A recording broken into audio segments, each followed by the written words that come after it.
Amados, esse é o momento do nosso culto, agora pela manhã, para a meditação na palavra do Senhor, esse tempo de aprofundamento naquilo que é o pão de Deus para as nossas vidas. E eu quero ler com você Mateus capítulo 25, do versículo 31 até o versículo 33. E o tema para a nossa reflexão hoje pela manhã é o grande julgamento.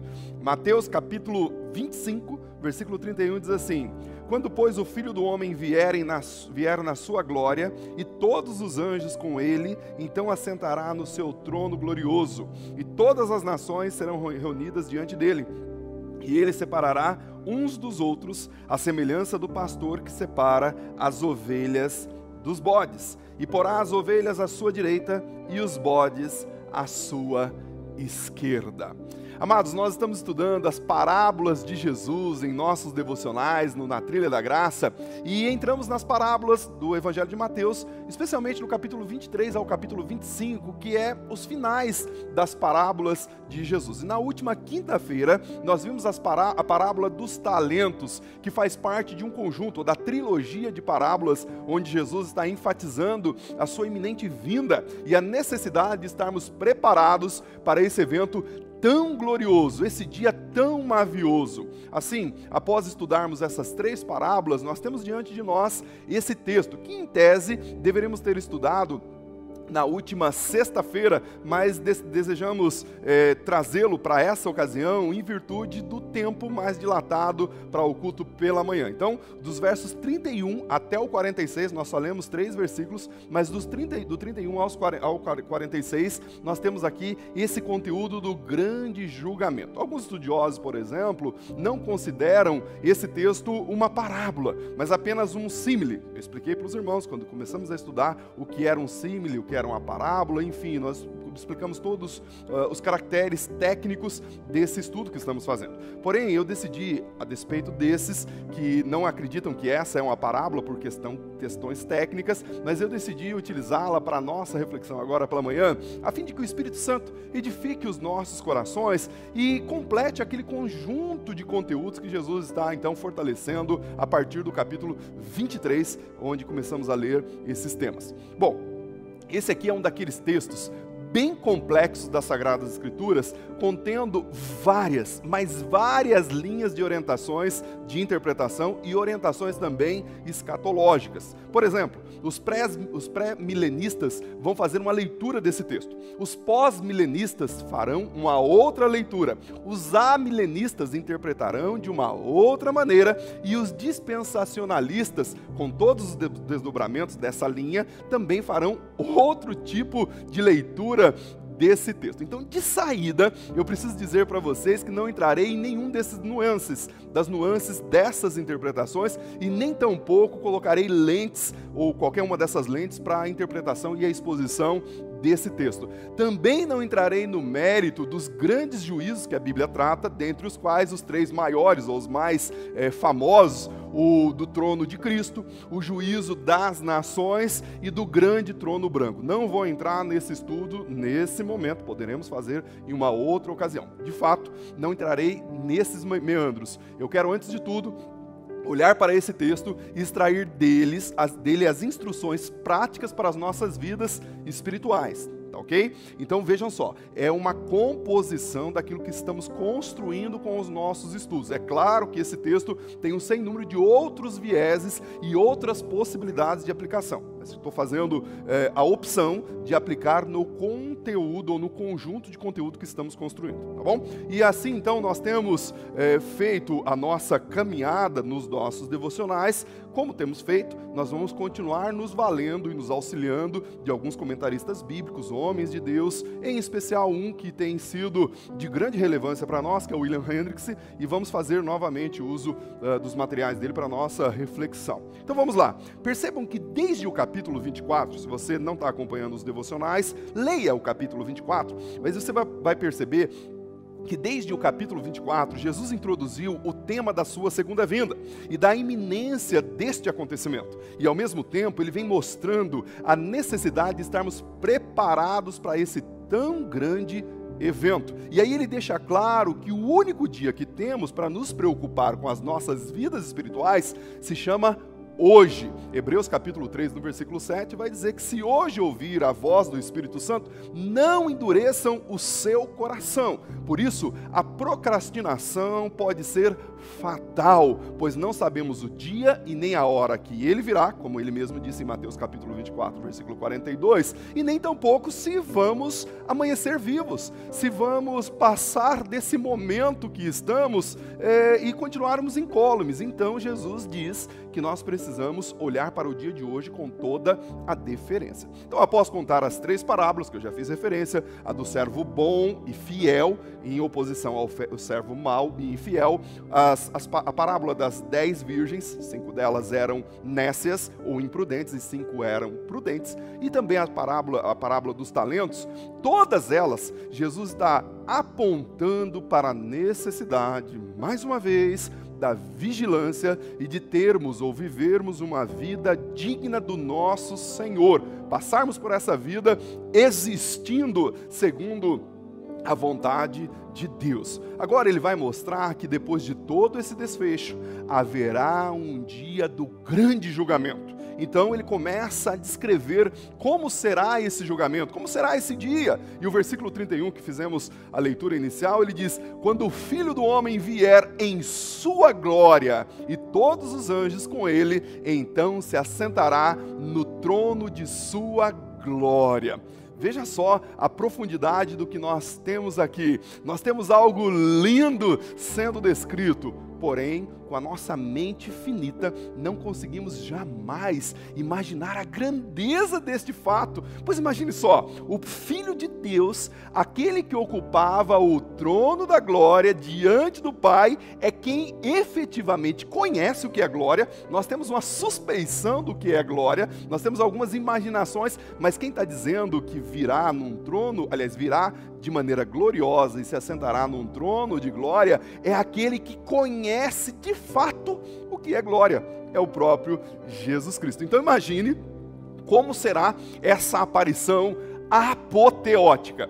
Tenha certeza, nada do que você pode imaginar, que você está imaginando agora, pode atingir a altura desta glória fulgurante, e será assim que ele vai se apresentar, algo glorioso, e a sua glória é realçada com a companhia dos anjos, não porque esses têm glória em si mesmos, mas porque eles estão diante de Cristo como seus servos fiéis, e também porque têm uma missão, na verdade uma missão tripartite, muito importante e muito bem estabelecida. A tarefa deles é reunir os ímpios de todas as partes para o juízo, e depois eles então serão encarregados de jogar-lhes na fornalha de fogo. Apocalipse capítulo 14, do versículo 17 ao versículo 20, vai referenciar essa missão dos anjos. Mas também eles têm a tarefa de reunir os salvos de todas as partes. Lá no capítulo 24, versículo 31, o texto bíblico vai dizer que essa é uma das tarefas dos anjos, e também eles entrarão com grande fulgor e glória, e tocando trombetas, e anunciando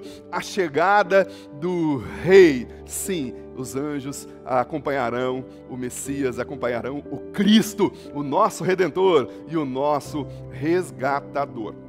Quanto a onde será estabelecido esse trono, é uma grande discussão. Os teóricos e os teólogos, eles se diferem em muito nessa discussão. Alguns dizem que vai ser aqui na terra, e com base no texto do livro de Jó, no capítulo 19, versículo 25, Zacarias, no capítulo 14, versículo 4, Jó diz que Deus por fim se levantará sobre a terra, e lá Zacarias vai dizer que aquele que vai jogar sobre o Monte das Oliveiras, e aí o monte vai ser fendido, e coisas dessa natureza. Outros acreditam que ele virá sobre o ar. Por quê? Porque não haveria na face da terra um espaço para que esse trono fosse constituído, onde todas as nações da terra viessem para poder ser julgado por esse justo juiz. Alguns até acreditam que ele vai julgar com um pé no Monte das Oliveiras e o outro lá no Getsemane.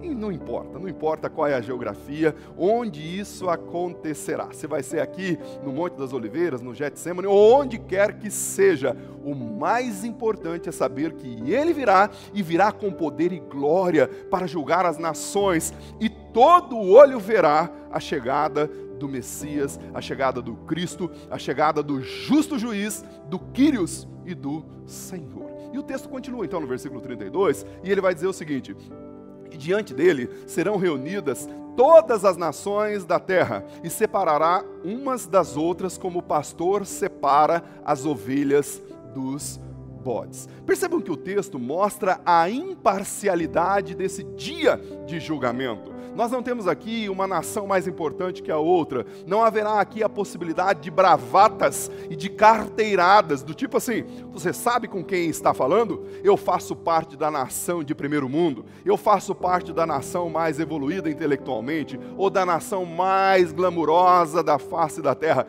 Não, absolutamente isso não vai ter nenhum valor diante daquele juiz. Primeiro, porque esse juiz conhece o âmago do coração de cada indivíduo que compõe cada nação da terra. E esse, o grande juiz, não tem nenhuma predileção por A ou B, como vai dizer Apocalipse capítulo 20, no versículo 11 ao versículo 15. O que vai diferenciar os indivíduos não é a nação que ele nasceu, mas sim se ele nasceu de novo com Cristo e tomou a decisão de servi-lo e ter uma vida de intimidade com o nosso Senhor.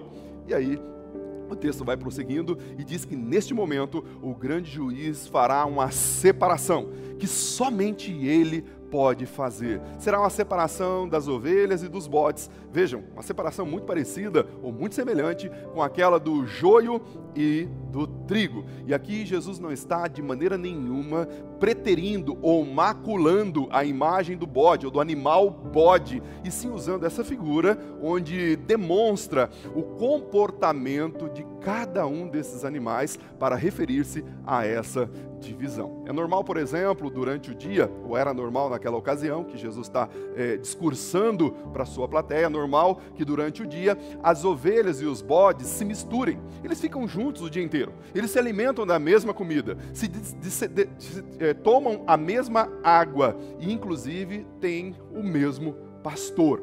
Mas as ovelhas, embora algumas tenham que ser corrigidas, mas as ovelhas em geral são amorosas, obedientes e seguem a voz do seu pastor, como diz João capítulo 10, e tem uma personalidade dócil. Em contrapartida, os bodes são desobedientes, não são pastoreáveis, são belicosos, e por isso ao final de cada dia era comum o pastor separar as ovelhas dos bodes, e é essa a figura que Jesus está usando para referir ao dia do juízo final. E aí o versículo 33 continua dizendo a forma que vai acontecer essa separação.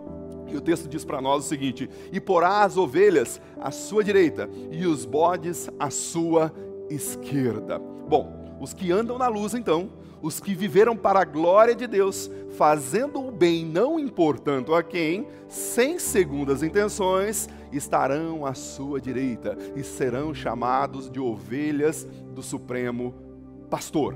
Da mesma maneira, aqueles que não reconheceram a Jesus como seu Salvador, único e suficiente Salvador, que não nasceram de novo, que não viveram segundo a vontade de Deus, pelo contrário, viveram a vida dissoluta, réproba, ou mesmo que foram religiosos, mas não viveram verdadeiramente para a glória de Deus. Aqueles que faziam o bem, mas sempre importando a quem, que calculavam as suas boas obras, que achavam que a salvação residia nisto e não na incomensurável graça de Jesus e no seu sacrifício crístico. Esses serão colocados à esquerda e considerados bodes e receberão a sua sentença. E a descrição vai ficando cada vez mais linda. Olha o versículo 34. O versículo 34 vai dizer o seguinte: então o rei dirá aos da sua direita: venham, benditos de meu Pai, recebam a herança, o reino que lhes foi preparado desde a fundação do mundo. Meus irmãos, se vocês se lembram bem, lá no Evangelho de João, capítulo 18, versículo 37, Pilatos zombou de Jesus, perguntando se ele era o rei dos judeus. Mal sabia Pilatos que ele estava diante do rei, não de uma nação, não de uma republiqueta, mas do rei de todo o universo, e que a ele foi dado um nome que está acima de todos os nomes, cujo qual todo joelho vai se dobrar e toda língua vai confessar que ele é o Quírios, que ele é o Senhor. E aqui, nesse dia que Jesus está referenciando, chegou a hora desse grande Senhor aparecer e julgar com equidade a terra. Mas imagine essa cena. Será uma cena memorável, onde esse rei, coberto de glória, como descrito lá no Salmo 24, versículo 7 ao 10, que eu amo esse texto, que diz: levantai, ó portas, as vossas cabeças, levantai, ó portais eternos, para que entre o Rei da Glória. Quem é esse o Rei da Glória? O Senhor dos Exércitos. Ele é o Senhor, o Rei da Glória. Então imagine essa cena, e aí o rei, esse rei, começa a julgar a terra e diz para você, Rafael, para você, José, para você, Maicon, para você, Márcia, para você que está me ouvindo nessa manhã: vinde, bendito, vinde, bendita do meu Pai, receba por herança o reino que lhe foi preparado desde a fundação do mundo. Meus irmãos, sem dúvida nenhuma, será o momento mais singular de nossas vidas. Sim, você foi salvo quando Ele te deu, de fato, a prerrogativa, o poder de ser feito filho dele. João capítulo 1, versículo 12, diz que essa prerrogativa é nos dada quando recebemos Jesus como nosso único e suficiente Salvador, e ao mesmo tempo Ele nos transformou em benditos para desfrutar dessa tão grande herança e salvação. Sim, é uma gloriosa salvação. Mas percebam o detalhe aqui. O detalhe aqui é que está sendo concretizado todas as coisas, concretizado aquilo que o Senhor havia dito do ponto de vista das promessas. Sim, o que a Bíblia fez referência sobre aqueles que receberam a Cristo, aqui nós temos a concretude. Nós temos o direito, foi nos dado o direito. Evangelho de João, como já fiz referência, capítulo 1, versículo 12, vai dizer sobre isso, mas aqui nós temos de fato a realidade sendo consumada. Nesse dia tão glorioso, nós teremos a entrada ou a bênção de sermos herdeiros de fato dessa gloriosa promessa. Aleluias, meus irmãos. Sim, esse será um dia de muita alegria, de júbilo, de louvor, de ações de graças, um dia memorável para os salvos. É a concretização de todas as promessas do Antigo e do Novo Testamento, dos profetas, da lei, dos apóstolos e do próprio Jesus. Será um dia sem igual. E Jesus continua nos versos 35 e 36 dizendo: porque esse grupo da direita é chamado de macários, de bem-aventurados, de homens segundo ou mulheres segundo o coração de Deus, benditos do meu Pai. E aí ele diz nesses versículos o seguinte: porque tive fome e deste-me de comer, tive sede e deste-me de beber, era estrangeiro e hospedaste-me, estava nu e vestiste-me, adoeci e visitaste-me, estive na prisão e foste me ver. Amados, Jesus, de fato, é o nosso maior exemplo de misericórdia, de amor, de altruísmo e doação. Durante todo o seu ministério, ele demonstrou isso com maestria, com mestria, com grandeza, porém, em nenhum momento buscando ou almejando publicidade para os seus feitos. Todos os seus atos de amor e bondade tinham o objetivo de estender o amor de Deus à humanidade. E com isso, era de se esperar que ele desejasse que os seus seguidores também vivessem dessa mesma maneira, amando o seu semelhante, sem segundas intenções, ajudando, acolhendo, sim, acolhendo o necessitado e não buscando publicidade, ou mesmo achando que isso lhe conferiria a salvação. Porque essa é a essência, sim, essa deve ser a essência de todo o cristão, do coração do cristão. E esses verdadeiros servos de Deus sabem que já são salvos pela graça mediante a fé e que isso nunca poderia vir deles, mas também sabem que foram salvos com uma missão, que o apóstolo Paulo descreve com clareza de detalhe, inspirado pelo Espírito Santo, no capítulo 2, versículo 10 do livro de Efésios, que diz: porque sois feitura sua. Eu amo esse texto. Essa palavra feitura é o poema de Deus. Deus nos fez como um poema, como uma obra de arte, criados em Cristo. Para o quê? Para as boas obras as quais Deus preparou para que nelas andássemos. Então a nossa missão precípua do verdadeiro cristão é fazer o bem, não importando a quem. E eles também sabem, esses servos verdadeiros do Senhor, sabem que as boas obras são marcas indeléveis no coração do salvo e que são expressas em atitudes externas, não para a salvação, mas porque foram salvos efetivamente, eles fazem com amor. Então, eu não vou entrar aqui no mérito de nenhum desses detalhes relatados por Jesus, aqui especificamente no capítulo 25, mas no princípio por trás disso, que é o amor vazando pelos poros do verdadeiro salvo. Aqueles que são ovelhas e ouvem a voz do seu pastor, que dizem: sejam minha boca, sejam as minhas mãos, sejam os meus pés nesse mundo perdido,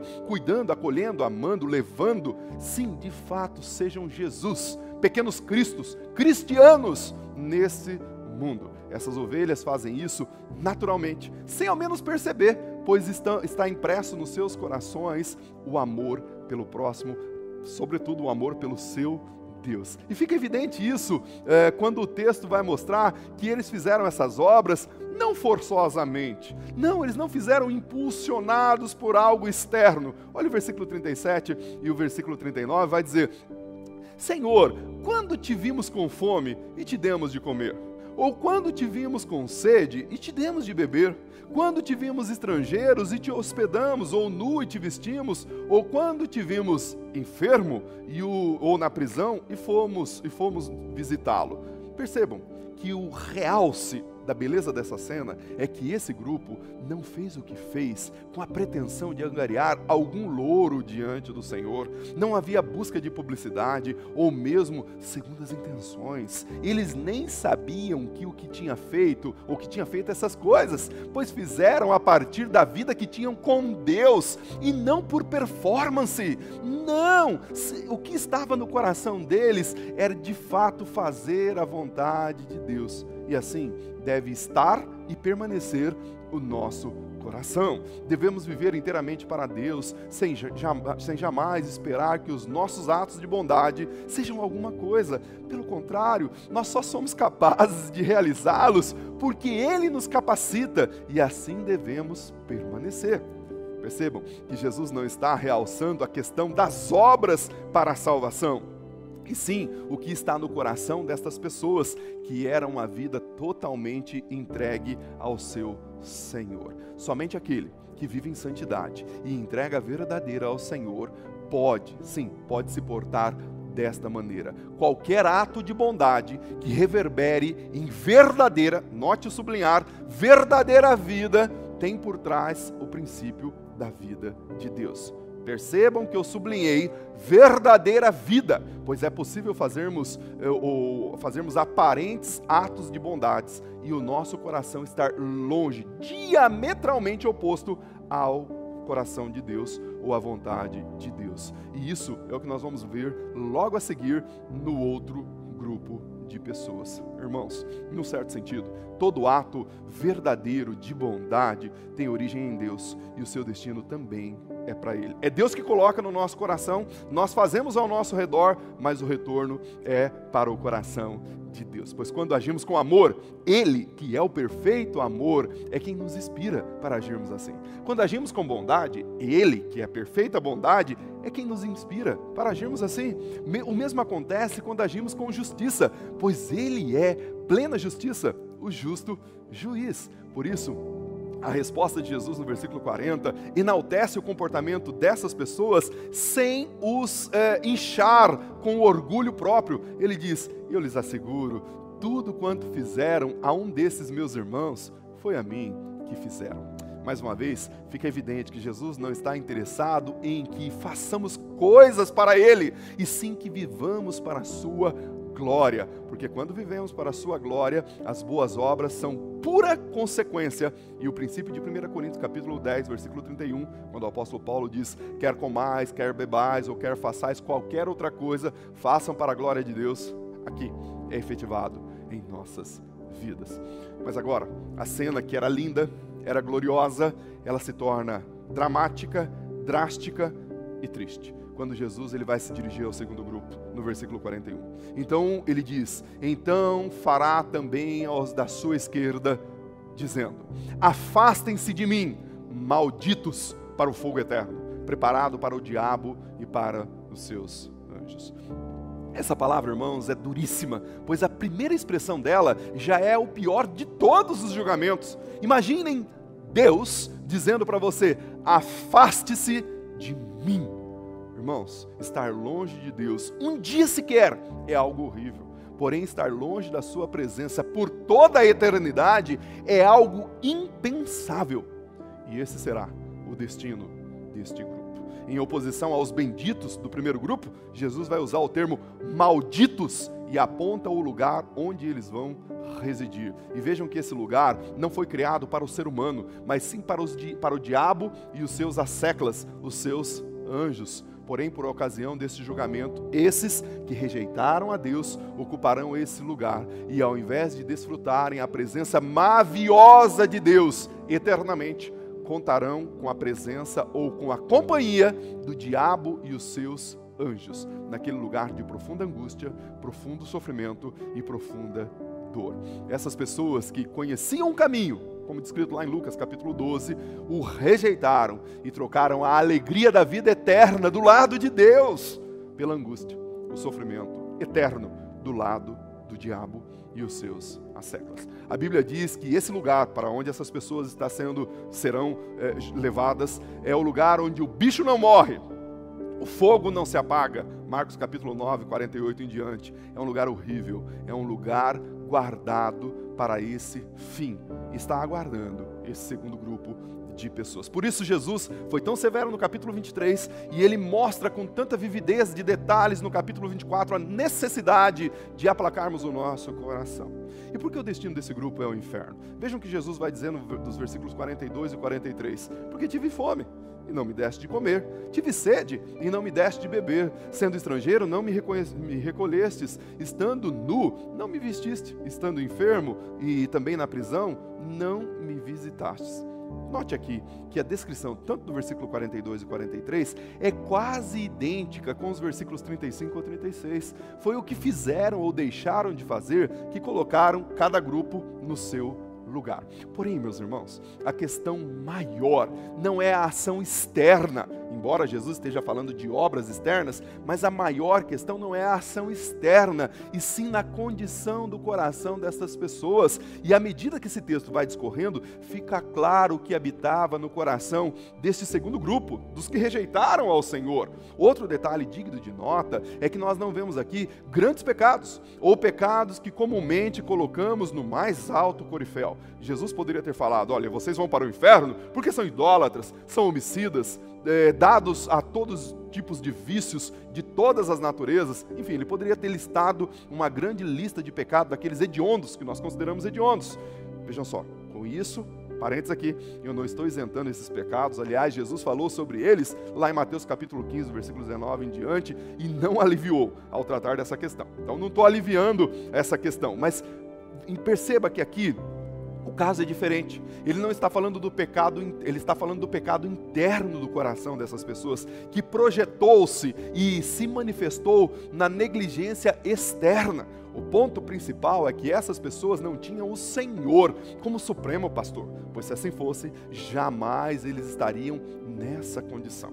Em última análise, o pecado deles era o pecado de não crerem verdadeiramente em Jesus para a salvação. João capítulo 16, versículo 9 diz que o Espírito Santo viria convencer o homem do pecado, da justiça e do juízo. Do pecado, singular, porque não creram no Filho de Deus. Esse é o pecado suficientemente capaz de levar alguém ao inferno. O pecado da incredulidade, o de não crer verdadeiramente no Filho de Deus. E vejam como isso aqui tem um item sério. É seríssimo, pois o fato de não crerem em Jesus para a salvação balizou ou vai balizar o resto das ações dessas pessoas. Se não crerem em Jesus, não viverão para Ele. Suas palavras não estarão em seus corações. Ainda que conheçam a Bíblia de cor, mas as palavras não chegarão na instância mais íntima do ser destas pessoas. Serão meros conhecedores e nunca servos e servos do Senhor. Eles acham, esse tipo de pessoa, que podem fazer coisas a fim de granjear a salvação.